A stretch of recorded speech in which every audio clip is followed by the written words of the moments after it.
सभी को नमो नमः। प्रणाम गुरुजी। दीपावली का पुराणों शास्त्रों के अनुसार 20 या 21 कौन से दिन महालक्ष्मी जी का पूजन शुभ रहेगा बताने की कृपा करें। जी सभी भारतवासियों को मेरा राधे राधे। जैसा कि हमारे वेद विद्यार्थी ने भी प्रश्न किया कि शुभ दीपावली का, महालक्ष्मी पूजन का एवं महापर्व जो हमारे 5 पर्व हैं उनका शुभ मुहूर्त क्या रहेगा, जो कि आप सोशल मीडिया पर देख ही रहे होंगे। आजकल कितनी वीडियो आ रही हैं और अनेक पंचांगों में भी 2 दिवस की दीपावली का मुहूर्त दिया गया है, वही शास्त्रोक्त दिया गया है। किंतु मैं आपको आज शास्त्रोक्त विधि के अनुसार 1 तारीख का पूजन आपको शास्त्रोक्त बताऊंगा। इसलिए आपसे करबद्ध निवेदन यह है कि आप वीडियो को पूरा अवश्य देखें, तभी आप शुभ मुहूर्त जान पाएंगे और शुभ महालक्ष्मी जी की कृपा आप पर प्राप्त होगी। सभी को पहले मैं दीपावली की हार्दिक शुभकामनाएं देता हूँ। हार्दिक शुभकामनाएं सभी को। जैसा कि हम सभी जानते ही हैं, दीपावली का महापर्व बड़ा ही सुंदर पर्व है और आज हम जानेंगे कि दीपावली का पूजन का समय होता है वो किस काल में, किस तिथि में, किस मुहूर्त में करना शुभ रहता है। कहते हैं प्रदोष समय लक्ष्मी पूजित्वा तमा।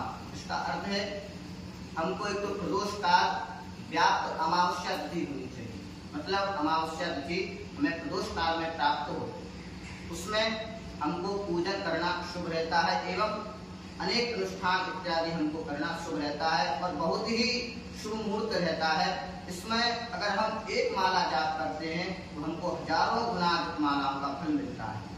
अब आगे हम जानते हैं कि 20 तारीख को हमको पूजन का मुहूर्त है, 21 तारीख को पूजन का मुहूर्त है। तो देखिए 2025 कार्तिक कृष्ण पक्ष 20 अक्टूबर को दीपावली का शुभ मुहूर्त जो है 3:45 पर अमावस्या तिथि प्राप्त हमको प्रारंभ हो रही है और 21 अक्टूबर को 5:55 पर हमारी अमावस्या तिथि समाप्त हो रही है। इस संदर्भ में जिन राज्यों में, जिन शहरों में अमावस्या तिथि प्रदोष काल व्याप्त प्राप्त हो रही है और 21 तारीख को सूर्यास्त से पहले ही समाप्त हो रही है, वहां पर 20 अक्टूबर को श्री महालक्ष्मी पूजन का प्रदोष काल व्याप्त तिथि में पूजन करना शुभ रहेगा।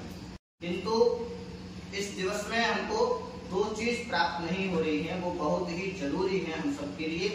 इसमें है पहली चीज तो हमारी पितृ पूजन का शुभ मुहूर्त नहीं मिल रहा है, दूसरी हमको यह तिथि उदया नहीं प्राप्त हो रही है, क्योंकि पितरों का पूजन करना हमारे लिए बहुत ही शुभ रहता है और हमारे अनुष्ठान आदि में भी पितरों का पूजन के बाद ही कोई कर्म किया जाता है। विवाह आदि में भी हमको नांदी मुख श्राद्ध आदि इत्यादि पितरों का पूजन करके हम पितरों से आज्ञा लेकर के कोई शुभ कार्य करते हैं, आप सभी जानते भी हैं।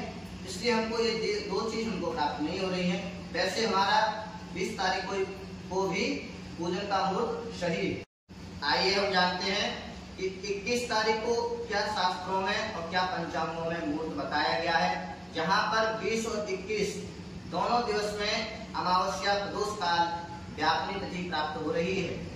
वहां पर बताया गया है 24 मिनट से अधिक प्राप्त हो तो हमको दूसरी अमावस्या प्रदोष काल व्यापनी तिथि में ही पूजन करना शुभ रहेगा। धर्म सिंधु उत्साह चिंतामणि के मत के अनुसार 21 तारीख का पूजन जो बताया जा रहा है, आप सभी इस बात को अवश्य सुने और अवश्य शेयर करें, क्योंकि 21 तारीख का ये पूजन सटीक और शुभ मुहूर्त है। देखिए बताया गया है पुरुषार्थ चिंतामणौ पर्वत्रैव व्याप्ति पक्षे परत्र। ऐसे इस ग्रंथ में अनेक मत दिए गए हैं, किंतु हम इसको अर्थ जान लेते हैं। कहते हैं अगर प्रथम दिवस व्याप्त तिथि अमावस्या है और दूसरे दिवस 3.5 घंटे से अधिक अमावस्या रही है और इसमें भी प्रतिपदा वृद्धिगामिनी है, तो हमको दूसरे दिवस की अमावस्या को ही ग्रहण करना चाहिए एवं प्रदोष काल व्यापनी अमावस्या 21 तारीख को ग्रहण करके 21 तारीख का ही शुभ पूजन एवं शुभ मुहूर्त 2025 का है। ऐसे ही हमारे वैदिक ज्ञान गंगा चरण में बने रहिए आप सभी। और आगे हम जानते हैं कि हमको माँ लक्ष्मी जी की कृपा कैसे प्राप्त करनी है, पूजन किस तरीके से करना है, एवं धनतेरस का क्या मुहूर्त है, एवं धनतेरस में क्या उपाय करने हैं जिससे हमारे घर में स्वस्थ बने रहें, धन वर्षा हो, कुबेर भगवान की कृपा हो, माँ लक्ष्मी की कृपा हो।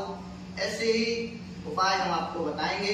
देखिए, सर्वप्रथम माँ लक्ष्मी जी की पूजन में हमको पंचांग पीठ का पूजन करना होता है विशेष तो, और उसके बाद एक पोटली बनानी है जिसमें हरा धनिया लेना है, कमल बीज लेना है, कमल गट्ठा लेना है, कमल बीज कमल गट्ठा एक ही है, हल्दी की गांठ लेनी है, कोड़ी लेना है, हल्दी की गांठ लेनी है और सुपारी लेनी है। ये हमारी 5 चीजें। और एक चीज और, धूप घास। धूप घास का बड़ा ही महत्व है कि अगर तुम धूप घास को तोड़ भी लोगे तब भी वो बढ़ती रहती है। इसी प्रकार अगर इन 5 चीजों का हम पोटली बना करके लाल कपड़े में बांध करके और विद्वान पंडित से पूजन कराना है, अभिमंत्रित कराना है। उसके बाद इसको आप जहाँ धन आदि आप धान्य आदि रखते हैं, तिजोरी आदि बक्सा आदि में आप इस पोटली को रख लीजिए। इसके बाद आपके ऊपर माँ लक्ष्मी जी की ऐसी कृपा होगी, पूरे वर्ष आपको कभी भी धन की कमी का एहसास नहीं होगा। आइए ऐसे ही वैदिक ज्ञान गंगा चरण में आप सभी बने रहिए। जय श्री राधे, जय श्री